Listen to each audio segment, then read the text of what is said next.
ഇനി നമുക്ക് വളരെ രുചികരമായിട്ടുള്ളൊരു ബിരിയാണിയുടെ റെസിപ്പി നോക്കാം. ചിക്കൻ ബിരിയാണിയാണ് ഇത്. നമ്മൾ വീട്ടിൽ സ്ഥിരമായിട്ട് ഉണ്ടാക്കുന്ന റെസിപ്പിയാണ്.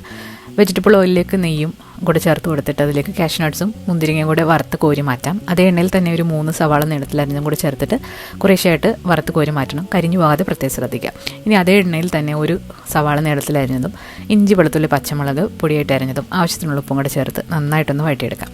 ഇതിലേക്ക് ഒരു 1.5 കിലോ ചിക്കനാണ്. മഞ്ഞൾപ്പൊടി ഉപ്പ് കുരുമുളക് ഇട്ട് മാരിനേറ്റ് ചെയ്തതാണ്. നന്നായിട്ടൊന്ന് മിക്സ് ചെയ്തതിന് ശേഷം 1 കപ്പ് തൈരും കൂടെ ചേർത്ത് കൊടുക്കാം.